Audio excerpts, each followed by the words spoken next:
प्राप्त कर, मला जोडून घे. मग तुझं जे काही क्षेम आहे, क्षेम म्हणजे काय, की आपल्या प्रपंचामधले जे काही चिंता, जे काही आजार, जे काही टेन्शन, जे काही भांडणं, जे काही आर्थिक प्रॉब्लेम, बरोबर आहे की नाही, हे सगळं कोण बघणार आहे? भगवंत बघणार आहे. पण कधी? जर आपण त्याला जोडून घेतलं तर त्या भगवंताशी, त्या परमेश्वराशी जर आपण एकरूप झालो तर हे सर्व घडतं, असं परमेश्वर सांगतात. मग त्या परमेश्वराला आपल्याला जोडून घ्यायचं. बघा, परमेश्वर कसा आहे? मग आपण ज्या आपल्या घरामध्ये जी समोर एक छोटीशी आपल्या मूर्ती असते किंवा फोटो असतो किंवा आपण मंदिरात जातो, मग ती फक्त तेवढी मूर्ती म्हणजे परमेश्वर आहे का? मग परमेश्वर म्हणजे नेमका कसा? तर आपल्या सगळ्या संतांनी वर्णन करून ठेवलेलं आहे की परमेश्वर कसा आहे. परमेश्वर अतिशय छोटा आहे, अतिशय मोठा आहे, सगळीकडे आहे. आणि अजून काय वर्णन केलंय? जळी स्थळी काष्टी पाषाणी. म्हणजे काय? सगळीकडे आहे. तुमच्यामध्ये आहे, माझ्यामध्ये आहे, झाडामध्ये आहे, झुडपामध्ये आहे, जमिनीमध्ये आहे, सगळीकडे आहे. असा तो परमेश्वर. आणि आणखी परमेश्वराचं वर्णन केलेलं आहे. काय वर्णन केलेलं आहे? अनंत कोटी ब्रह्मांड नायक म्हटलंय त्याला. म्हणजे ही पृथ्वी, सूर्य, ग्रह, तारे, असंख्य पृथ्व्या, असंख्य ग्रह, असंख्य तारे, याच्यावरती ज्याची सत्ता चालते असा तो परमेश्वर. म्हणजे परमेश्वराचं अस्तित्व बघा, सर्व विश्व व्यापून राहिलेला असा तो परमेश्वर. आणि आपलं अस्तित्व किती? तर या सर्व विश्वामध्ये, एवढ्या सगळ्या ग्रह मालिकेमध्ये एक पृथ्वी, पृथ्वीवरचं जग, जगामधला आपला भारत देश, देशामधला महाराष्ट्र, महाराष्ट्रामधला तुमचा तालुका, बरोबर आहे की नाही, तालुक्यामधलं तुमचं गाव, गावामधली गल्ली, गल्लीमधलं घर, घरामधले आपण एक व्यक्ती. म्हणजे आपलं व्यक्तित्व, आपलं अस्तित्व पावसाच्या थेंबासारखं. आणि आपल्याला जाणायचंय त्या अथांग परमेश्वराला, एवढ्या मोठ्या परमेश्वराला आपल्याला जाणायचंय. मग फक्त वाचून परमेश्वर मिळणार आहे, पारायण करून परमेश्वर मिळणार आहे. मग परमेश्वर मिळणार नाही का? परमेश्वर मिळू शकतो प्रेमाने, भक्तीने. परमेश्वरापर्यंत आपण पोहोचू शकतो. पावसाचा थेंब जर जमिनीवर पडला तर बघता बघता नाहीसा होतो, परंतु तोच थेंब जर समुद्रात पडला तर समुद्र होऊन जातो. काय केलं त्या थेंबाने? फक्त तो त्या समुद्राशी एकरूप झाला, मिसळून गेला. आपल्यालाही तसंच करायचं आहे. आजूबाजूला पसरलेली जी परमेश्वरी शक्ती आहे तिच्याशी फक्त आपल्याला एकरूप व्हायचं आहे, मिसळून जायचं आहे. म्हणजे थोडक्यात आपलं अस्तित्व आपल्याला विसरायचं आहे आणि मग त्या परमेश्वरी शक्तीशी आपल्याला एकरूप व्हायचं आहे. बरोबर की नाही? कुठं वाटतं थोडंसं कसं शक्य आहे? एक उदाहरण सांगतो तुम्हाला. जांभळाचं बी एवढंच असतं. तुमच्या समोर जर मी आता पकडलं की हे जांभळाचं बी आहे, बरोबर की, आणि मी तुम्हाला म्हटलं की हे जांभळाचं झाड आहे, काय तुम्हाला काय खोटं बोलता आहे? तर बी आहे.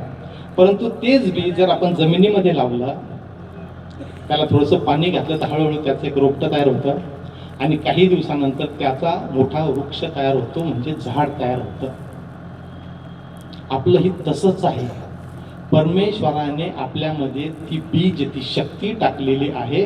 फक्त त्या शक्तीला व्यवस्थित वातावरण मिळालं पाहिजे, व्यवस्थित ती परिस्थिती निर्माण झाली पाहिजे की मग आपण त्या परमेश्वरापर्यंत पोहोचू शकतो, परमेश्वराची प्राप्ती करू शकतो. परमेश्वराची प्राप्ती खूप मोठी गोष्ट आहे. आता तुम्ही इथं आलात, बरोबर आहे की नाही? कशासाठी आलात? काय कारण इथे येण्याचं? तर देवाचा कार्यक्रम आहे, आध्यात्मिक कार्यक्रम आहे. आणि कुठलाही देवाचा आध्यात्मिक कीर्तन असेल, प्रवचन असेल, व्याख्यान असेल, रामकथा असेल, बरोबर आहे की आपण आवर्जून जातो. तसे तुम्ही आज या ठिकाणी आलेला कशासाठी हो? तर ज्या परमेश्वरासमोर, ज्या देवासमोर, ज्या मूर्तीसमोर दररोज मी नतमस्तक होतो, ज्या देवाची मी दररोज पूजा करतो, त्या देवाविषयी, त्या परमेश्वराविषयी मला काहीतरी ऐकायला मिळेल. आणि ऐकल्याने काय होतं? तर आपल्या सगळ्यांची एक भावना आहे, श्रद्धा आहे की मी जर परमेश्वराचे गुणगान ऐकले, मी जर परमेश्वराचं गुणगान केलं तर तो जो परमेश्वर आहे त्याची कृपा माझ्यावरती होते. बरोबर आहे की? परमेश्वराची कृपा. बरं, परमेश्वराची कृपा कशासाठी पाहिजे? सकाळी पूजा करता, बरोबर का, आपण सगळेजण मंदिरात जाता. काय मागतो परमेश्वराला? काय मागतो आपण? की माझ्या घरात माझी छोटी छोटी मुलं आहेत, त्यांचा अभ्यास व्यवस्थित होऊ दे, कुठला आजार होऊ देऊ नको, मुलगी आहे तिचं लग्न होऊ दे, मुलगा आहे त्याला नोकरी लागू दे, घरामधलं कुठला आजार पण नको, भांडण नको. एवढंच सगळं मागतात. अजून काय मागतात? एवढंच मागतं की माझं जे काही कुटुंब आहे, माझा जो काही प्रपंच आहे तो सुखी, समाधानी, आनंदी होऊ दे. एवढंच आपलं त्या परमेश्वराकडे मागणं असतं. आणि मग आपणही ते सगळे बसलेले आहात, आपल्यापैकी किती जण सुखी, समाधानी, आनंद, एकदम छाती ठोकपणे सांगतात की माझं सगळं व्यवस्थित आहे, मला काहीच प्रॉब्लेम नाही? किती जण आहेत? फार कमी, किंबहुना नाही म्हटलं तरी चालेल. तुम्ही सगळे आपण बसलेले आहोत ना, प्रत्येकाच्या मनामध्ये काहीतरी टेन्शन आहे, काहीतरी विचार आहे, काहीतरी चिंता आहे. प्रश्न, टेन्शन, चिंता, विचार वेगवेगळे असतील. कोणाच्या घरात आजारपण असेल, कोणाच्या मुलीचं लग्न होत नसेल, कोणाचा मुलगा अभ्यास करत नसेल, बरोबर आहे की नाही, कोणाच्या अजून काहीतरी वेगळे प्रॉब्लेम्स असतील. म्हणजे प्रश्न, चिंता, टेन्शन सगळ्याला आहे. मग दोन गोष्टी संपवतात, दोन गोष्टी त्यातून निर्माण होतात. की पहिलं, की जो परमेश्वर आहे, जो देव आहे तो खोटा आहे, परमेश्वर वगैरे काही नाही. आणि तशी लोक आहेत जगात, परमेश्वर वगैरे मी काही मानत नाही, सगळं व्यवस्थित चाल, अशीही लोक आहेत. आणि दुसरं, तुमची भक्ती, तुमचं पूजा, तुमची श्रद्धा, तुमचं जे काय पारायण असेल, जे काय कीर्तन असेल, जे काय सत्यनारायण असेल, सगळं खोटं आहे. मग खोटं आहे का नाही? तुम्ही जे काय उपवास करता, मनापासून करताना एखादा उपवास जर चुकला ताई, तर वाईट वाटतं की नाही? चुकला होतं ना. का? तर त्या देवावरती आपली मनापासून श्रद्धा असते, भक्ती असते, आणि आपण ते मनापासूनच करत असतो. म्हणजे आपली भक्ती खोटी नाही आहे, आपण मंदिरात जातात तेही खोटं नाही आहे. आणि देव जो आहे, देव आहे ना, सत्य आहे, सगळ्या संतांनी सांगितलेलं. मग परमेश्वरही सत्य आहे, परमेश्वरही खरा आहे, आपली भक्तीही खरी आहे. मग चुकतं कुठं? तर भक्त आणि परमेश्वर याच्यामध्ये गॅप पडलेला आहे, अंतर पडलेलं आहे. परंतु आज तुम्हाला खात्रीने सांगतो की या सहयोगाच्या माध्यमातून परमपूज्य माताजी श्री निर्मला देवींच्या कृपेमध्ये आपली भक्ती, आपली श्रद्धा त्या परमेश्वरापर्यंत पोहोचणार आहे. आणि आपलं जे काय मागणं आहे ते मागणं पूर्ण होणार आहे. आम्ही काहीतरी फक्त सांगून जाणार नाही आहोत. तर या कार्यक्रमाच्या शेवटी मला परमेश्वराचे आशीर्वाद मिळाले ही जाणीव आपल्या हातावरती, टाळूवरती होणार की मला त्या परमेश्वराचे आशीर्वाद मिळाले, किंवा मग परमेश्वरच मिळाला. एवढी मोठी गोष्ट या कार्यक्रमाच्या शेवटी येतो. हा परत येतोच प्रश्न, कसं शक्य आहे? बरं, काय करायचंय? तुम्हाला फक्त एवढंच सांगतो की काय करायचं आहे, काही करायचं नाही. परमेश्वर अतिशय साधा, सोपा आणि अतिशय सोपा आहे. काय करायचं ह्या साधनं जर आपण करायला लागले ते सांगतो. की फक्त सकाळी आणि संध्याकाळी आपल्याला 5 मिनिटं आणि एक 10 मिनिटं ध्यान करायचं, सकाळी आणि संध्याकाळी. कसं करायचं, काय करायचं ते सगळं शेवटी सांगतो. एवढं केल्याने आपले सगळे प्रश्न सुटणार आहेत. हे सगळं काही घडणार आहे. सहयोग जर आपण सातत्याने केला तर त्याचे फायदे 1-2 मिनिटात सांगतो. की ही साधना जर आपण सातत्याने चालू केली तर सगळ्यात पहिला जो काही फायदा आहे, आपण इथं बसलेला आहात, आपल्याला कुठलाही आजार असेल, पाठदुखी, मानदुखी, कंबरदुखी, डायबिटीस, काय असेल तो असेल, आपले सर्व आजार सहयोगाच्या ध्यान साधनेने पूर्णपणे बरे होऊ शकतात, जर आपण ही साधना सातत्याने केली. दुसरा फायदा, व्यसनापासून मुक्तता होते. जो माणूस दारू पितो किंवा जो सिगरेट पितो त्याला कळत नाही का दारू पिणं वाईट आहे? सगळं कळतं, पण समजत नाही, वळत नाही. ते जे आहे ना, समजणं, ते आतून येतं. आणि जे आतून येतं ना, काय त्याच्यासाठी काही सांगावं लागत नाही. सर्व व्यसनापासून आपली सुटका होऊ शकते. हा दुसरा मोठा फायदा. लहान मुलं आहेत, आम्ही कॉलेजेसमध्ये, हायस्कूलमध्ये खूप कार्यक्रम घेतले की ही जी छोटी छोटी मुलं आहेत, ही जर 1-2 मिनिटं अभ्यासाच्या अगोदर जर बसली काय, तर त्यांची अभ्यासामध्ये प्रगती होते. खूप शाळेचे प्राचार्य आहेत, त्यांचे रिपोर्ट्स आमच्याकडे आहेत की मुलं बेसिकली ही चंचल असतात. 2 मिनिटाच्या साधनेने त्यांच्यामध्ये स्थिरता येते. स्थिरता आले की तुमची बुद्धिमत्ता वाढते. काय यात चमत्कार वगैरे काही नाही. हे सगळं ध्यानाने घडू शकतं. आपण शेतकरी मंडळी आहात, या हातातून जे चैतन्य वाहतं ते जर आपण बियाणाला दिलं तर 1.5 पटीचं उत्पन्न, कृषी विद्यापीठामध्ये याचे प्रयोग झालेले आहेत आणि गव्हर्नमेंटने पण ते अप्रूव्ह केलेलं आहे की अशा पद्धतीने जर शेती केली तर शेतीमध्ये 1.5 पटीचं उत्पन्न येऊ शकतं. हे सगळं प्रूव्ह झालेलं आहे.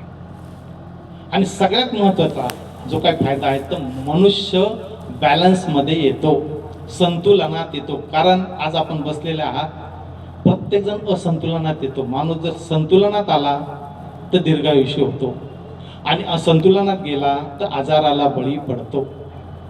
म्हणजे काय होतं, ते जो माणूस अतिशय भित्रा आहे, सतत घाबरतो, सतत टेन्शनमध्ये असतो, सतत दुःखामध्ये असतो, त्या माणसामध्ये कॉन्फिडन्स येतो, आत्मविश्वास येतो, आणि त्याची भीती वगैरे जे काय आहे ते निघून जातं, टेन्शन त्याचं निघून जातं. आणि दुसरं असं की जो माणूस रागीट आहे, शीघ्रकोपी आहे, पटकन राग येतो, याच्यावर ओढतो त्याच्यावर ओढतो, घरामधलं सगळं डिस्टर्ब करून टाकतो, मीच म्हणेल त्याप्रमाणेच व्हायला पाहिजे, अशी जी लोक असतात ती लोक शांत होतात. म्हणजे बॅलन्समध्ये येतो, इकडेही नको इकडे. हे सगळं या सहयोगाच्या साधनेमुळे घडू शकतं. असे असंख्य फायदे आहेत काय, जर आपण ही साधना केली तर हे सगळं घडू शकतं. पण हे कसं घडतं, काय घडतं, याच्यासाठी 2-4 या ठिकाणी लागलेले आहेत. आपलं जीवन कसं चालतं ते आपण एक 5 मिनिटात 10 मिनिटात बघूया, म्हणजे आपल्याला कळेल किंवा नेमकं काय आणि कसं घडतं. आपल्या जीवनाचं